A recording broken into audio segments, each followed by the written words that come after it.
The term vampire serial killers refer to individuals who have committed serial murders and demonstrated behaviors or beliefs associated with vampires, such as drinking the blood of their victims or showing a fascination with vampiric lore.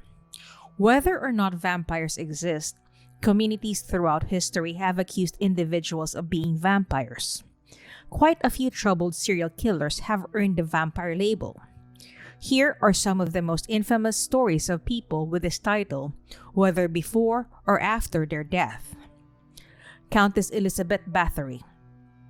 Countess Elizabeth Bathory, a member of the Hungarian royal family, was an early proponent of the vampire defense, allegedly bathing her female attendants in water and leaving them to freeze to death outside during the winter. She was suspected of being a vampire because it was said that she not only committed cannibalism, but also bathed in the blood of her victims. She got away with her crimes for so long because of her position as a noblewoman. But in 1609, following the murder of a young noblewoman that Bathory orchestrated to appear to be a suicide, she was held accountable for her crimes. While it is impossible to distinguish between reality and fiction in Bathory's case, legend has it that she murdered over 650 women and bathed in their blood, which she felt had healing qualities. Bathory and 4 of her maids were finally charged with 80 charges of murder, but the countess died while under house arrest before the trial. In his book Dracula Was a Woman, historian Raymond T. McNally says that Bathory served as inspiration for Bram Stoker's famed Bloodsucker. Fritz Haarmann. Fritz Haarmann, sometimes known as the Vampire of Hanover, was among the world's first serial killers, and one of the most prolific. Between 1918 and 1924, he murdered at least 24 individuals, most of whom he killed by biting their necks. Haarmann was sentenced to death by guillotine on December 19, 1924, and he was beheaded on April 15, 1925. Haarmann's head was kept in a jar to allow scientists to analyze his brain. It is housed at a medical school in Göttingen, Germany. In 2014, his head was incinerated. Richard Chase. Richard Chase's lifelong fixation with blood culminated in a terrible, month-long murder spree that earned him the nickname the Vampire of Sacramento. Chase murdered, disemboweled, and drank the blood of 6 persons between 1977 and 1978, ages 22 months and 36 years old. Chase chose his victims at random, although he only entered residences with the door open. If the door was locked, that meant you weren't welcome, he said in court. Chase was condemned to death after being found guilty of all 6 counts of first-degree murder, but he committed suicide in December 1979 by overdosing on antidepressants he had stockpiled. James P. Riva. James P. Riva was just 23 years old when he murdered his wheelchair-bound grandmother in Marshfield, Massachusetts in 1980. Stabbing her repeatedly and shooting her 4 times in the heart with gold-painted bullets. To conceal the crime, he burned down her house. When questioned, Riva said he was a 700-year-old vampire who murdered his grandmother to drink her blood. He eventually revised his narrative, claiming that he acted in self-defense. Riva believed that his grandmother was the vampire, draining his blood at night with an ice pick. In 1981, Riva was sentenced to life in prison for second-degree murder and arson. Roderick Ferrell. Role-playing became serious for vampire killer Roderick Ferrell in 1996 when the teenage leader of a vampire clan sent a group of his followers from Murray, Kentucky to Eustis, Florida to murder the parents of his fiancée Heather so that she could be admitted into his coven. After hitting Heather's father with a crowbar, Ferrell and a friend used cigarettes to burn a V into his chest. Ferrell told police during his arrest that they would never be able to hold him because he was an all-powerful 500-year-old vampire named Vesago. He was not. Ferrell became the country's youngest death row inmate in 1998, although his sentence has since been commuted to life without parole. Caius Domitius Veiovis. Regarding the opinion of real-life vampires on Twilight, Caius Domitius Veiovis has intense opinion. In 2011, Veiovis said in a letter to the Berkshire Eagle newspaper in Massachusetts, "Pop culture inspires me to vomit hot blood." Veiovis has sharpened teeth, implanted horns, a forked tongue, and the number 666 tattooed across his forehead. He is scheduled to go on trial in early 2014 for the kidnapping and murder of 3 men in Massachusetts. A few years prior, he was found guilty of aggravated assault charges in Maine due to the ritualistic drinking of a teenage girl's blood. He went on to say, "I have never seen this silly movie," he continued, "nor have I read the books, nor would I ever, even now, waste my time with such useless drivel." Allan Menzies. Allan Menzies was enamored with Queen of the Damned, a vampire picture from 2002 that he borrowed from his best buddy, Thomas Mckendrick.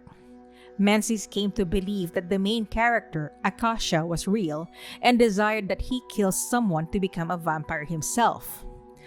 "I knew I had to murder somebody," Menzies stated during his trial. He chose Mckendrick after his friend insulted Akasha, causing Menzies to stab him 42 times, strike him with a hammer, drink his blood, and eat a portion of his brain. Menzies died in jail of an apparent suicide barely a year after receiving a life sentence. Josephine Smith. A closed Hooters restaurant may not come to mind as a vampire lair, but that's where 22-year-old Josephine Smith attacked a 69-year-old homeless man while he slept in St. Petersburg, Florida in 2011. Smith allegedly informed the victim, "I am a vampire and I'm going to eat you," before biting off parts of his face, lips, and arm. The victim managed to flee and call police, who discovered Smith drenched in blood at the crime scene with no memory of the occurrence. Sava Savanovic. Sava Savanovic, a well-known vampire in Serbian legend, dwelt in an old watermill in a rural village. His preferred meal was said to be the drained blood of millers who visited the mill. There is no body count, and all documentation of this story has been lost with the passage of time. The historic watermill was held by the Jagodic family. The family refused to restore the mill due to the fear of retaliation from Sava Savanovic. Even the natives believe it. Unfortunately, the watermill failed in 2012. Locals are concerned that Sava Savanovic, who is currently free, is hunting for a new home and food source. Arnold Paole was accused of becoming a vampire only after he had died. Paole fell from a considerable height while working on the farm and was transported unconscious back to his home. Paole died and was buried in the municipal cemetery within a few days of the fall, indicating that he suffered internal injuries. Prior to collapsing and injuring his neck, Paole said that a vampire was hunting him, but that he treated himself by drinking the vampire's blood and eating soil from its grave. A month after his death, several residents in the area reported seeing Paole. A few have even seen him in their own homes. However, the stories do not specify what he did there. These claims caused little fear until a short time later. Several weeks following the initial allegations, the majority of those who claimed Paole had visited their home died for unknown reasons, and a committee was formed to exhume Arnold Paole's body. The delegations included 2 military officers, 2 army physicians, and a priest from the local church. When the group exhumed the body, they discovered a fresh corpse. There was no decomposition of the body, and the old skin and nails had peeled off, allowing new ones to sprout in their place. The deceased Paole's lips were covered with fresh blood, which was the ultimate insult. When one of the group members staked the body, it yelled out and fresh blood flowed from the wound. The group then placed garlic around the body as well as in each of Paole's new victims' graves. Diwagno was peaceful for some years until 1742, when another wave of unexplained fatalities occurred. This time, the town took no chances and dispatched a team to the cemetery to investigate. The resulting report has appeared in numerous history books over time. It was signed by 3 renowned army surgeons and witnessed by a lieutenant colonel and a sub-lieutenant. Of all the bodies discovered during the investigation, no fewer than 11 corpses bore the same distinguishing characters as the Paole corpse. There was no decomposition, even though many had been buried several months prior to their investigation. New skin grew, and fresh blood flowed through the arteries and heart. Many current vampire histories include comprehensive medical reports. No reason has been provided for the subsequent pandemic of vampirism.